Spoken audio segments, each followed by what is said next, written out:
All right, aviation class, welcome to my history presentation over the SR-71 Blackbird. We're going to start with a little overview of the history surrounding the implementation. We're going to spend quite a bit of time on the engineering marvels of this plane, and we'll go a little bit over the retirement and a couple fun facts at the end for you. So we started at the Vietnam War, 1955. Primarily, we were using the U-2 surveillance craft. This was our standard for Pan-Pacific and Asiatic country observations was the U-2. But oh no, October 27th, 1962, during the Cuban Missile Crisis, Major Rudolph Anderson was shot down on a mission piloting the U-2 by recently developed missiles that could now reach a higher altitude, and U-2 was just outclassed, became a little bit too old. The Cold War with Russia was also a need for new surveillance aircraft, since the Soviet Union at the time was manufacturing the missiles that could reach the U-2. We needed something a little bit better. This was the comparable aircraft. This was the U-2 at the time. It first flew in 1955 with the start of the Vietnam War. It was a high-altitude, single-seat, single-engined subsonic craft. Like I said, due to Russian advancement in radar technology and surface-to-air missiles, the U-2 was no longer a effective option for any type of surveillance. So, we contacted the Lockheed Martin Advanced Development Program, otherwise known as Skunk Works. Now, they had been developing aircraft for many years at the time, um, notably up till now, the U-2 here, and this guy down here, the P-32 Lightning. I don't know if my cursor went anywhere. And this is Kelly Johnson. So at the history, the beginning, Germany was absolutely destroying us in air warcraft. Um, British planes were out of the sky. They were bombing with very little resistance. And Clarence Kelly developed the Interceptor that would soon dominate the skies of both the European and Pacific front. And that's this twin prop engine, a P-38 Lightning, right there. Um, he also developed the P-80, seen in the middle, this white jet craft. That is the first turbojet combat aircraft. It is also the first ever jet-to-jet kill recorded. It was mostly used in the Korean War and not much after that. Um, Fun little facts about the Skunk Works. Later in the 70s, they were actually under federal investigation for bribery with government officials. Crazy. And they got bailed out by Nixon, of course, due to their massive outstanding debts of research and development. At the time, they were developing the first intercontinental ballistic missiles. So it was a little bit difficult to get your money back from folks that were developing ICBMs. Kelly Johnson also um, developed the Constellation aircraft. That's the bottom right picture here, nicknamed Connie. Really, really cool airliner in that it was the first widespread use of a pressurized cabin that we see in everything day to day. So the development needed a heat-resistant body.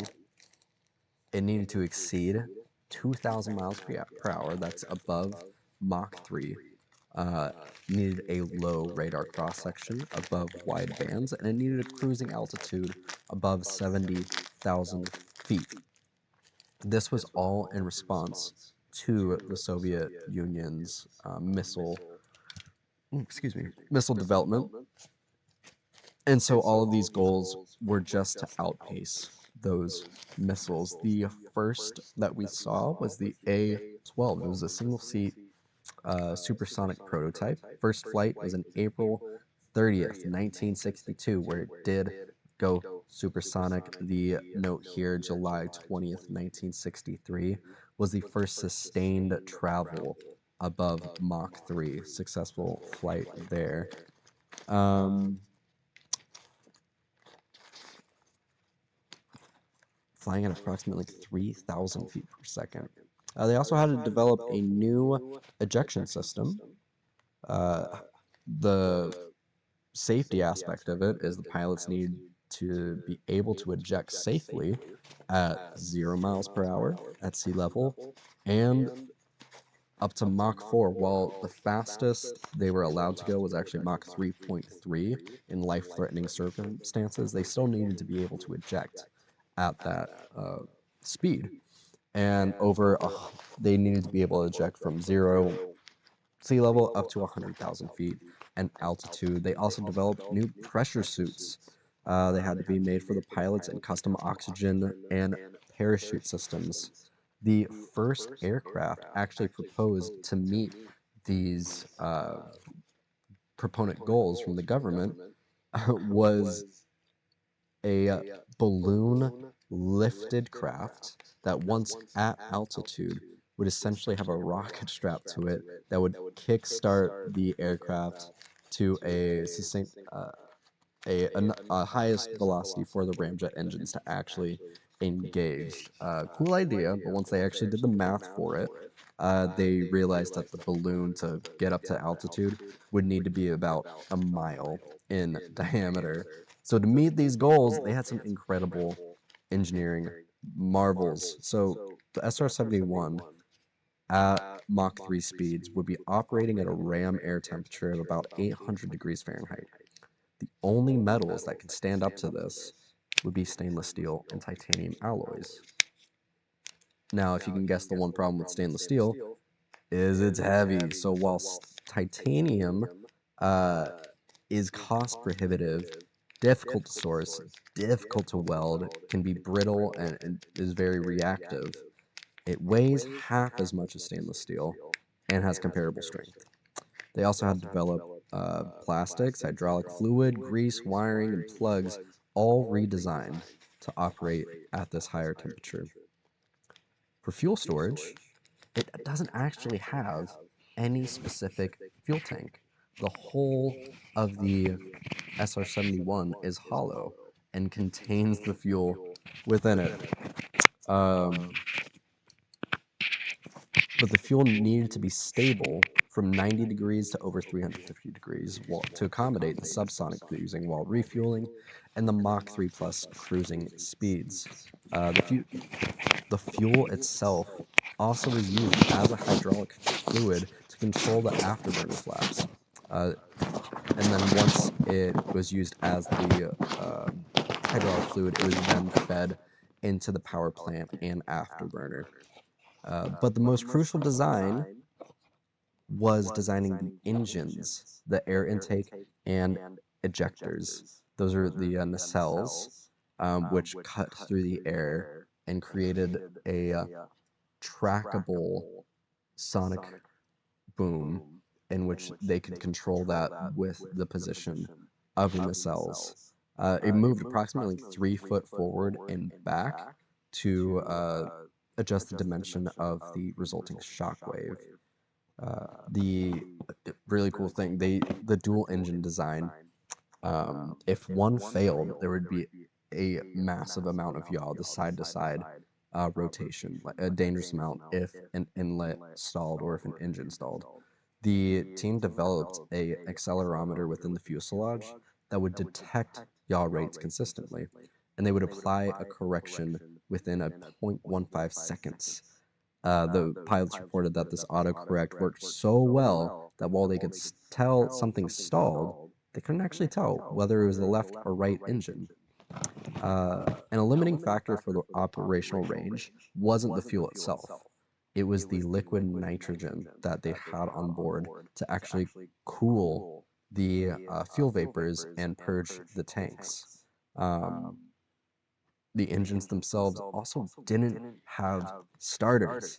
They this was the J58 engine, and they built a called it the Start Truck. It was the model AG330 that was essentially just two V8 engines in tandem uh, that would rev up to power the J58s. Know what you're thinking? What about offense and defense? It was surveillance. Well, what could it do? Nothing. Goose egg. Nada. It was just a spy plane. The cockpit wasn't uh, equipped with three lights, and this was its defense system. One warned of missile radar detection, one warned of lock on, and the third warned of missile launch. So when a pilot saw that a missile was launched, all they had to do was level up the plane and kick on the afterburners just to outpace the munition. Over 4,000 missiles were fired at the SR-71, and none ever hit the target. Pretty cool. Now, this is a cockpit, not of the SR-71. You can tell because of the LCD. This was a, I think, F-32 Lightning. And while it does look complex, I'm sure most of you could figure out what everything's saying. Um, Maybe with a little bit of training, a little guidebook, you'd get the hang of it. Now, this is the cockpit of the SR-71. I wish I had more time to research and talk about the just complexity of what went into this. You also have to remind yourself that while they're flying this, they're also in these massive pressurized suits. Um, and this is just the forward. This is the pilot's chair. The navigational pilot is in another cockpit, another seat just behind them. But the complexity is just mind-boggling.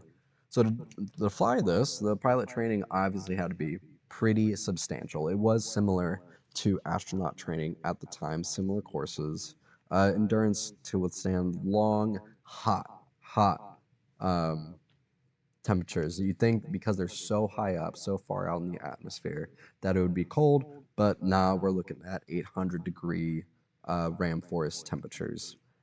Cramped cockpit, we see it right there, tiny space, and the intense pressure. The pressure suits were originally developed for the SR-71, but the NASA spacesuits we use today are direct descendants of these guys right here.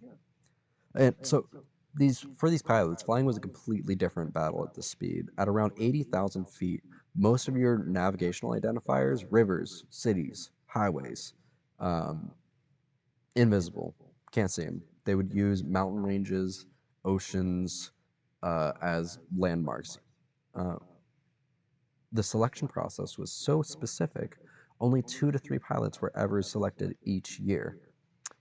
Training included over 100 hours of advanced training in the SR-71B, which was a two-seater primarily training model. It had a lifted cockpit here so the instructor could sit behind the practice pilot and have a good view of everything else. Um, and over the operational lifetime of the SR-71, only 150 pilots qualified to operate. First official flight of the SR-71 was December 22nd, 1964. We had two major detachments that serviced the SR-71. Kadena Air Base in Okinawa, Japan. This mostly ran recon over North Korea, Vietnam, and the eastern aspects of the Soviet Union. Then we had the Royal Air Force Base Mildenhall. That was over in London, and that monitored the western Soviet Union. That was the one we were mostly worried about.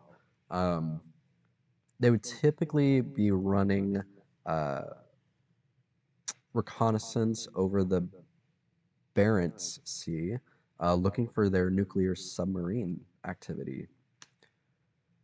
And for the sad part of the retirement, while this legendary bird was unparalleled in its performance and service record, it just cost way too much to justify the use after the end of the Cold War.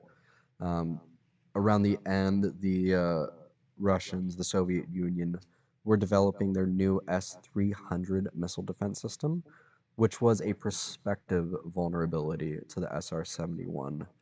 Um, Considering that's what we were using to spy on the Russians, kind of a dead end. It was rumored that the S-300 defense system would be able to consistently lock on and hit the Blackbird with their new surface-to-air missile systems.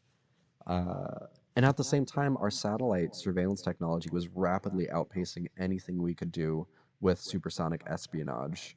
Um, so it just kind of filtered itself out. There was no point in continuing the use, even though it's a cool plane. Um, Unmanned drones nowadays are going to be way more effective, and yeah, you don't have human life at risk. So a couple of the final flights on March 6th, in 19, March 6th, 1990, the Blackbird 61 tail number 972 made its final flight from Palmdale, California to Washington, D.C. to be retired and put on display at the Smithsonian National Air and Space Museum. Now, during that flight piloted by Colonel Ed Yielding and RSO Joseph Vida, they set a speed record flying from LA to DC, 2,300 miles in 1 hour, 4 minutes, 20 seconds, averaging around 2,124 miles per hour. So the SR-71 took off from Edwards at 4:30 a.m. to the west, refueled offshore, and then turned around eastwards, headed over Edwards Air Force Base where it took off, and headed east at supersonic speed. The sonic boom was recorded at 6 a.m. over Southern California and had multiple police reports because they thought there was an explosion or an earthquake going on. And so, on its final flight to the retirement home at the museum, the airplane broke a couple flight records. The first was St. Louis to Cincinnati, 8 minutes, 32 seconds to fly 311 miles. Other one was Kansas City to Washington, D.C. That's 942 miles in 25 minutes, 59 seconds. And then the overall U.S. West to East Coast, 67 minutes, 54 seconds, averaging 2,124.5 miles an hour. Absolutely absurd. And those speed records still stand to this day by air-fed manned aircraft. Now, the final flight by SR-71A tail number 980 was on October 9th, 1999 at the Edwards Air Force Base Air Show. It was piloted by Roger Smith and Robert Myers Jr. They did a nice little demo flight, and it's now preserved at the Neil A. Armstrong Flight Research Center. I know what you're all asking. What about the future? Spycraft, the SR-72 Dark Star, where is it? And it's a little more fiction than fact. There rumors started circling around around 2013 when Aviation Week publication wrote a story about Skunk Works working on the successor for the SR-71. Supposedly, the goal is to cruise at Mach 6 with a new hybrid scramjet engine, which is a um, supersonic ramjet, uh, allowing for transition between subsonic and hypersonic travel. Now, Lockheed Martin has never officially confirmed any such specific project, but they have announced that they are continuing work on hypersonic technology, and that's Mach 5 and up. We have had successful hypersonic flight. The X-43, run by NASA, and the X-51 programs run by Boeing, did demonstrate hypersonic flight, but those were both with unmanned aircraft that, if you look at a picture, it just looks like a missile with a big computer on top. So they were test flights. They did get hypersonic flight, um, but that's been about it. Some cool facts for you. It leaked fuel on the runway. Due to the thermal expansion and contraction, the titanium hull would seep fuel developed um, in, through the developed seams. So it would only be fueled lightly on takeoff, and then on all missions, it would take off with a minor fuel load, refuel in the air, and then continue on its missions. Just like in the West Coast to East Coast travel, it took off to the west, refueled, turned around east, and then began its mission. Um, Cool fact about the hull, titanium was an exceedingly difficult material to find at the time. The main supplier was the very country the SR-71 was designed to spy on, the Soviet Union. So, to acquire the materials needed to manufacture the hull, the CIA set up numerous puppet companies to import the metal. Uh, and just like I was talking about the retirement all comes down to cash, it was an estimated $200,000 per hour to operate this magnificent beast. And I can bet you a satellite costs a lot less than that with no human life at risk. That's all I got for you. Thank you so much for listening.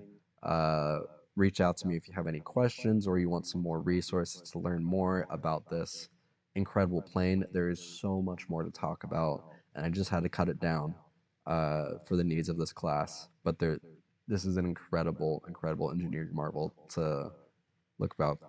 Thank you so much for listening, and hope y'all have a lovely winter.